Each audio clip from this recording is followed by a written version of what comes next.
Bonjour, je vais vous parler du Vandetanib. Le Vandetanib est un anticancéreux oral, c'est un inhibiteur de tyrosine kinase.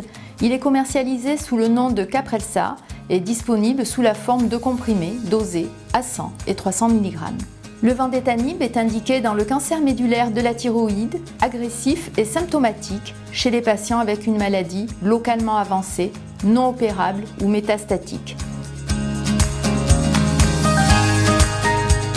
La posologie est de 300 mg par jour à heure fixe, pendant un repas ou bien à distance de celui-ci.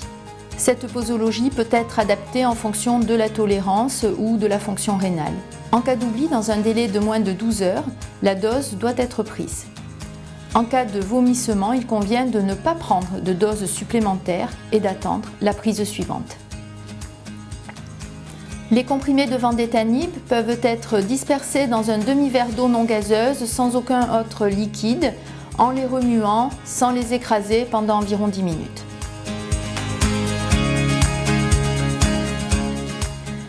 Le Vandetanib est disponible en pharmacie de ville sur prescription hospitalière par un médecin spécialisé en cancérologie. Le traitement par Vandetanib nécessite une surveillance particulière et la durée maximale de prescription est de 1 mois. Comme les autres médicaments, le Vandetanib peut présenter des effets indésirables. En cas d'asthénie, de fatigue, il faut encourager le patient à maintenir une activité physique régulière et adaptée. De nombreuses toxicités digestives sont observées. Une colite, une gastrite, voire une hémorragie gastro-intestinale reste possible. En cas de diarrhée, il convient de respecter une alimentation pauvre en fibres, plutôt riche en féculents, d'éviter les fruits, les légumes crus, les laitages, le café, l'alcool. Il faut veiller à une hydratation abondante. Des traitements antidiarrhéiques peuvent être prescrits. Attention, une diarrhée de grade 3-4 doit faire interrompre le traitement jusqu'à amélioration. Le traitement peut être repris ensuite à dose réduite. En cas de nausées et vomissements, il est nécessaire de surveiller la perte de poids. On recommande une alimentation fragmentée en plusieurs repas légers, de préférence liquides, froides, moins grasses, sans friture ou épices. Des traitements antiémétiques peuvent aussi être prescrits. En raison du risque d'infection, la surveillance de signes d'alerte est indispensable, comme la fièvre, les frissons, et on recommande de consulter un médecin en cas de température supérieure à 38,5 degrés. Pour les mêmes raisons, la vaccination contre la grippe et le pneumocoque est recommandée et le contact avec des personnes malades doit être évité. Le Vandetanib peut entraîner une toxicité neurologique, elle peut se manifester par des insomnies, de la dépression, des céphalées, mais aussi des paresthésies et dysesthésies.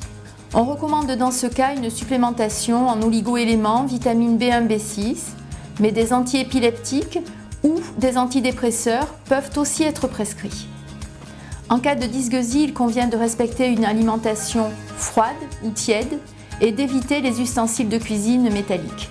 Des problèmes ophtalmologiques sont possibles sous Vandetanib, comme des troubles de la vision, une vision trouble, un halo coloré, mais aussi une conjonctivite, une sécheresse oculaire ou encore une kératopathie.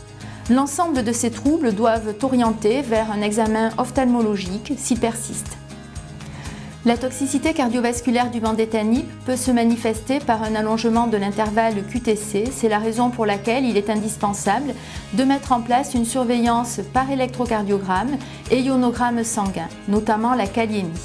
Une adaptation posologique ou un arrêt du traitement est possible en cas d'anomalie.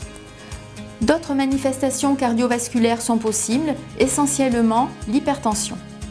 En raison de la possible survenue d'une crise hypertensive, il est indispensable d'assurer une surveillance régulière de la tension artérielle.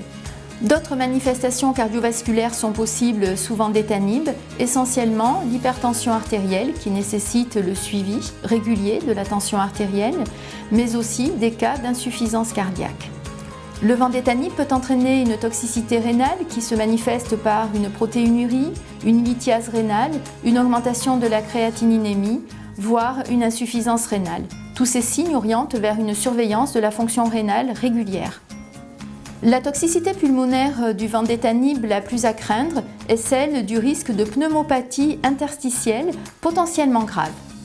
Celle-ci impose de consulter un médecin en cas de survenue de toux ou de dyspnée. Le traitement doit être interrompu et arrêté définitivement en cas de confirmation du diagnostic. Comme d'autres inhibiteurs de tyrosine kinase, le vendétanib peut être responsable d'une toxicité cutanée. Celle-ci se manifeste par des réactions de photosensibilité ou encore par des éruptions cutanées comme de l'acné, mais aussi de la sécheresse cutanée, des dermatites, du prurite. Dans ce cas, il est important de prescrire des antibiotiques, des corticoïdes topiques. Il est aussi possible d'avoir recours à des traitements oraux par cycline, antihistaminique ou corticoïdes péros. La toxicité du vendétanib peut également se manifester par un syndrome d'érythrodysesthésie palmoplantaire.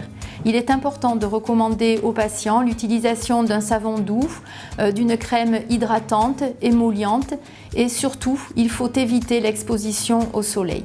D'autres toxicités sont possibles comme des troubles du métabolisme, par exemple une hyponatrémie, une hypokaliémie, une hypocalcémie. Tout cela justifie une surveillance régulière des électrolytes. Des troubles hépatobiliaires à type de lithiase biliaire et d'augmentation des transaminases sont également possibles. Ils nécessitent une surveillance hépatique et pancréatique régulière avec adaptation posologique ou arrêt du traitement si nécessaire. En ce qui concerne l'utilisation du vendétanib chez les populations particulières, il faut savoir que le vendétanib est un métabolisme hépatique mineur et d'élimination rénale modérée. En l'absence de données, l'utilisation du vendétanib n'est pas recommandée en cas d'insuffisance rénale modérée ou sévère, ni en cas d'insuffisance hépatique. Bien sûr, le traitement par vendétanib justifie une surveillance régulière par électrocardiogramme, kaliémie, calcémie et taux de TSH. Ces différentes mesures doivent être réalisées initialement, puis à 1, 3, 6 et 12 semaines après le début du traitement, avant d'être réalisées tous les 3 mois pendant la première année au moins. Chez la femme en âge de procréer, la contraception est obligatoire pendant le traitement et 4 mois après. L'allaitement est quant à lui contre-indiqué.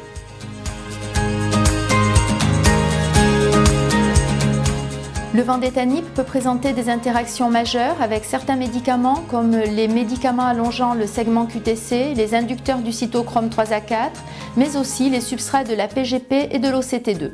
Des associations contre-indiquées doivent être connues entre le vendétanib et certains médicaments allongeant le QTC comme le cisapride, l'érythromycine injectable, le torémifène, la misolastine, la moxifloxacine, l'arsenic, mais aussi la plupart des antiarythmiques des classes 1A et 3.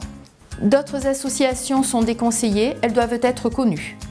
Ces interactions avec des médicaments allongeant le QTC peuvent poser de réels problèmes. En l'absence d'alternatives thérapeutiques, il est indispensable d'assurer une surveillance complémentaire de l'intervalle QTC par électrocardiogramme et par dosage des électrolytes sériques. Ces interactions avec des médicaments allongeant le QTC peuvent poser de réels problèmes. En l'absence d'alternatives thérapeutiques, il est indispensable d'assurer une surveillance complémentaire de l'intervalle QTC par électrocardiogramme et par dosage des électrolytes sériques. Les médicaments inducteurs puissants du cytochrome 3A4 peuvent entraîner une diminution des concentrations plasmatiques du vendétanib et une perte d'efficacité. Il s'agit essentiellement de médicaments antiépileptiques comme la carbamazépine, la phénitoïne, le phénobarbital, mais aussi des antibiotiques comme la rifampicine, la rifabutine. D'autres médicaments sont également concernés. Les associations avec les médicaments substrats de la PGP et de l'OCT2 sont à déconseiller. Ces médicaments peuvent augmenter les concentrations plasmatiques du vendétanib et augmenter sa toxicité. Il s'agit de médicaments substrats de la PGP qui agissent sur la sphère cardiovasculaire comme la digoxine et la myodarone ou encore le rivaroxaban, le dabigatran. Certains antirétroviraux sont concernés ainsi que des médicaments immunosuppresseurs comme la cyclosporine, le tacrolimus et l'éverolimus. Attention, une augmentation du risque hémorragique est à craindre avec les AVK comme la warfarine, l'afrindione, l'acénocumarol. L'utilisation concomitante d'antivitamine K nécessite donc une surveillance plus fréquente de l'INR.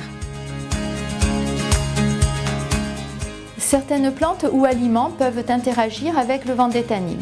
Néanmoins, vous devez savoir que les niveaux d'interaction dépendent de l'exposition, de la quantité consommée, de la fréquence et d'une supplémentation dépassant l'usage culinaire habituel. Tous ces éléments devront être pris en compte. L'intensité de l'interaction peut être évaluée sur le site Thériac à l'aide de la base EDRIN. D'une façon générale, il est important d'éviter les produits de phytothérapie inducteurs du cytochrome 3A4, comme le millepertuis par exemple, mais aussi les produits de phytothérapie qui allongent potentiellement le segment QTC, et enfin ceux qui sont susceptibles d'entraîner un risque d'hypertension artérielle, comme la réglisse. Vous retrouverez le détail de ces interactions et toutes les informations sur la plaquette en ligne.